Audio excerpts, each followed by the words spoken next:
आज आहे गुरुपौर्णिमा आणि गुरुपौर्णिमेच्या ना तुम्हा सर्वांना हार्दिक शुभेच्छा. आज गुरुपौर्णिमा विशेष मी आई आणि बहिणीवर 2 शब्द बोलणार आहे.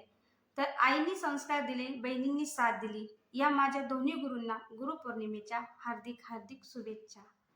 कशी वाटली लाईव्ह? कमेंटमध्ये नक्की सांगा. आज मी प्रचंड लय खुश आहे. माझ्या खुशीचं कारण काय, काय नाही ते मी तुम्हाला पुढे व्हिडिओमध्ये दाखवणारच आहे आणि दाखवणार म्हणजे सांगणार आहे. तर आज आहे गुरुपौर्णिमा. हाय, हॅलो, नमस्कार. स्वागत आहे तुमचं माझ्या पुन्हा एका नवीन व्हिडिओमध्ये. तर आपल्या चॅनलवर कोणी नवीन असेल तर चॅनलला सबस्क्राईब करा, जेणेकरून माझा येणारा प्रत्येक व्हिडिओ तुमच्यापर्यंत पोहोचू शकेल. तर आज आहे गुरुपौर्णिमा. तर गुरुपौर्णिमेच्या तुम्हा सर्वांना हार्दिक हार्दिक शुभेच्छा. तर आज होती गुरुपौर्णिमा. तर सकाळी लवकरच 5 वाजता उठून आवरून वगैरे स्वामींच्या केंद्रातून स्वामींचं दर्शन वगैरे घेऊन आले आणि त्याच्यानंतर घरी आल्याच्या नंतर महादेवच्या मंदिरात सुद्धा गेले. महादेवाच्या महादेवाचं दर्शन घ्यायला, कारण आज डबल खुशी होती. म्हणजे आज गुरुपौर्णिमा पण होती आणि आज मला खूप आनंद झाला होता. तसं तर मी हा व्हिडिओ कालच बनवणार होती. तसं तर पण थोडा लेट झाला. तर म्हटलं चला आता गुरुपौर्णिमा उद्याचीच आहे, तर उद्याचं बनवू. चांगला पण दिवस आहे. त्याच्यामुळं हा व्हिडिओ आज बनवते. तर चला मी जास्त वेट नाही करायला लावत तुम्हाला. लगेच सांगते की मी का खुश आहे आणि माझ्या खुशीचं कारण काय आहे. तर माझ्या खुशीचं कारण तुम्ही लोक आहात. तर तुम्ही म्हणसाल आता तुझ्या खुशीचं कारण आम्ही कसं काय? तर तुम्ही असे आहात कारण माझं एक स्टोरी चॅनल आहे. तर त्या स्टोरी चॅनलवर अख्ख्या 15 दिवसात ना माझे 500 सबस्क्रायबर पूर्ण झालेले आहे. तर मी ना इतकी खुश आहे, मी कधी ते स्वप्नातही नाही विचार केला होता, की एवढ्या लवकर माझे 500 सबस्क्रायबर पूर्ण होतील. तर तुम्हाला माझ्या कथा एवढ्या छान वाटल्या, एवढ्या आवडल्या आणि तुम्ही त्या आवर्जून बघितल्या पण आणि चॅनलला सबस्क्राईबसुद्धा केला. छान-छान कमेंटसुद्धा केल्या, लाईक केली. तर खरंच खूप भारी वाटते ना. म्हणूनच म्हटलं तुमच्यामुळंच हा क्षण माझ्या लाईफमध्ये आलेला आहे आनंदाचा. तर असं म्हटलं तरी काहीच हरकत नाही. कारण तुमच्या सपोर्टमुळे, तुमच्या प्रेमामुळं हे शक्यच नसतं झालं. बरोबर ना? तर माझं एक स्टोरी चॅनल आहे. तर त्या चॅनलवर ना मी या 15 दिवसापासून 15 दिवसापासून मी व्हिडिओ टाकत आहे स्टोरीचे. त्याच्यामध्ये लव्ह स्टोरी, रोमॅन्टिक स्टोरी, आणखीन स्वामी समर्थाच्या स्टोरी, पांडुरंगाच्या पूर्ण इमोशनल, मोटिवेशनल सगळ्या स्टोऱ्या त्या स्टोरी चॅनलवर मी अपलोड करत असते. तर त्या स्टोरी चॅनलची लिंक पण मी तुम्हाला खाली देईल. तर तुम्ही पण ना नक्की त्या चॅनलला पण सबस्क्राईब करा. त्याच्यावर ना खूप छान-छान अशा मी स्टोऱ्या टाकत असते, ते तुम्हाला पण ऐकायला आवडतील. तर इतक्यात तुम्ही ना इतक्या छान-छान मला कमेंट केल्या, लाईक केली आणि माझ्या त्या स्टोरी चॅनलला सपोर्ट केला. त्याच्याबद्दल ना खूप-खूप धन्यवाद. आणि असंच तुमचं प्रेम आणि तुमचा सपोर्ट माझ्यासोबत कायमचा राहू द्या. तर तुमच्या सपोर्टमुळे आणि तुमच्या प्रेमामुळेच मी हिंमत करते. कारण ते स्टोरी चॅनल मी 2024मध्ये उघडलेलं आहे. ठीक आहे. तर झालं असं की त्याला आता 2 वर्ष होऊन गेले तर त्या चॅनलला. तर नाही 2 वर्ष नाही आहे. 2025मध्ये उघडलं होतं मी ते चॅनल. 1 वर्ष होऊन गेले कंपल्सरी. त्याच्यावर मी स्टोऱ्या टाकत होते. पण मी कधी-कधी काही कधी-कधी असं मला जर एखादी अशी Instaवर पण अशी वाईट कमेंट आली, तर मी लई लवकर डिमोटिवेट होते. त्याच्यामुळं मग माझी ती जे करायची इच्छा असते ना, ती मरून जाते. मग मी जास्त विचार असा करते, की लोकं काय म्हणतील, लोकं काय म्हणतील, लोकं काय म्हणतील. तर मी पहिले तर असाच विचार करत होती. जेव्हा मला YouTubeचं चॅनल खोलायचं होतं ना, तेव्हा मी सारखं असंच विचार करायची, की लोकं काय म्हणतील, लोकं काय म्हणतील. म्हणून मी ना हे ब्लॉगिंग वगैरे करत नव्हती बरं का. हे चॅनल माझं खूप दिवसाचं आहे, पण मी याच्यावर काही व्हिडिओ टाकत नव्हती. कारण या भीतीनं, की लोकं काय म्हणतील. मग त्याच्यामुळे मी काय केलं, स्टोरी चॅनल ओपन केलं. कारण स्टोरी चॅनलमध्ये आपला चेहरा दाखवायचं काम नसते आपल्याला. तर मला वाटलं याच्यात तर आपल्याला समोर यायचं काम नाही, फक्त आपल्याला स्टोरी आपल्या आवाजामध्ये अपलोड करायच्या आहेत. तर म्हणून मी स्टोरी चॅनल हे ऑप्शन निवडलं. तर मग मी काय केलं, त्याच्यावर स्टोऱ्या टाकत होते. पण स्टोऱ्या काही तेव्हा काही मला एवढा छान असं रिस्पॉन्स येत नव्हता किंवा तुमचं प्रेम पण भेटत नव्हतं एवढं चांगलं. तर त्याच्यामुळं मी काही ते सोडूनच दिलं.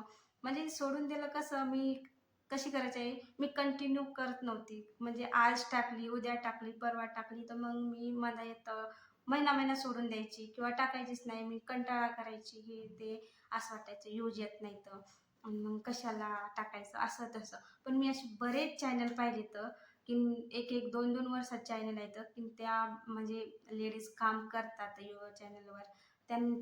मी त्यांचे यूज पण पाहिले की 100, 200, 300, कधी 50 असे यूज राहतात. तरी त्या म्हणजे बिलकुल खचत नाही, ते त्यांचं काम सुरू ठेवतात.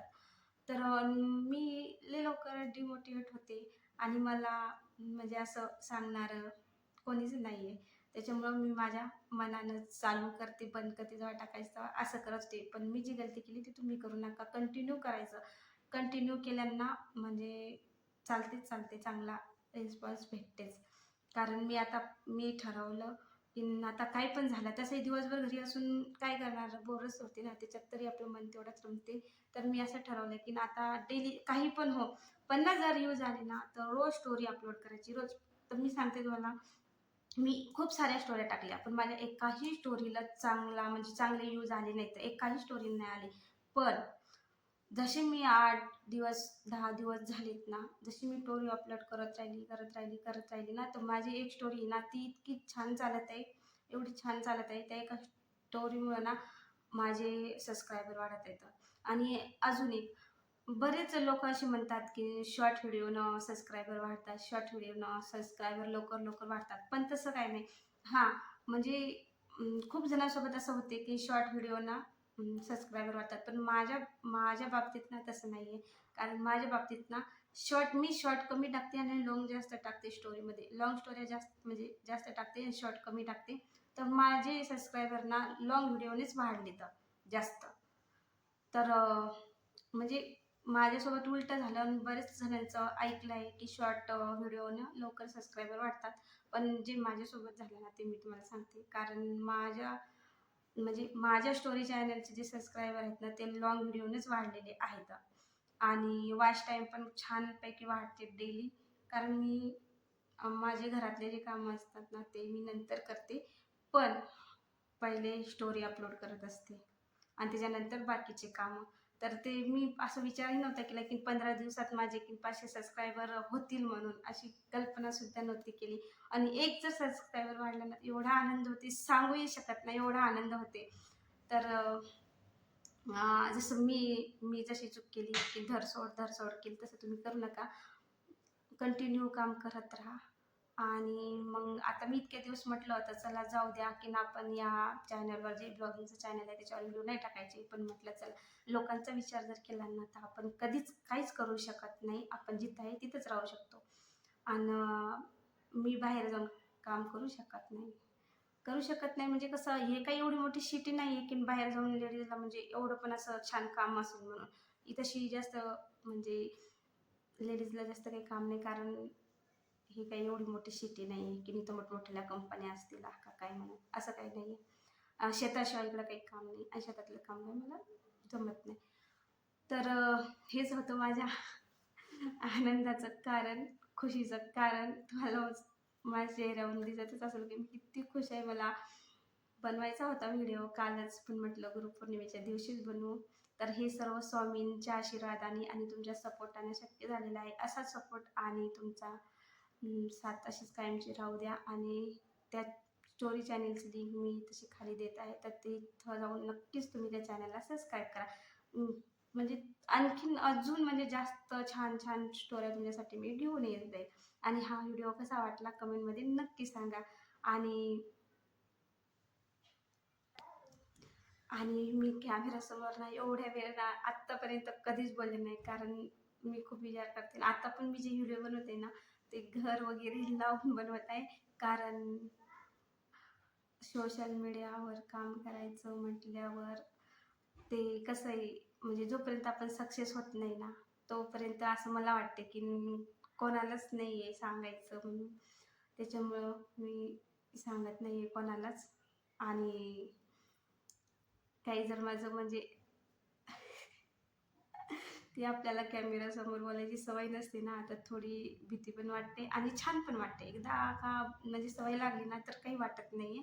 कारण मी जेव्हा पहिला व्हिडिओ बनवला होता ना, तेव्हा मला म्हणजे काय बोला म्हणून सुचत नव्हतं. त्या त्या मानाने मी आता बरंच काही बोलते. त्याच्यामुळं मला असं वाटते, की ना पहिल्यापेक्षा मी बरंच काही बोलू शकते. तर पहिले तर नुसते असे हात हलवायचे आणि म्हणजे हात हलवायचे सोडून त्यांना लाज जास्त वाटायची, की लोकं काय तर आत्ताही सुद्धा मी बाहेर गेले ना, व्हिडिओ घेत नाही. कोणी नसलं तरच घेते. तर मग असं वाटतं, बाबा लोकं काय म्हणतील, लोकं काय म्हणतील? पण म्हटलं आता चला, आता लोकं काय म्हणतील ते द्यायचं सोडून, आता जे आपल्याला चांगलं वाटलं तेच करायचं. कारण मी बऱ्याच तशी बायकांना बघितलेलं आहे, की सोशल मीडियावर त्यांनी त्यांचं करिअर बनवलं आहे.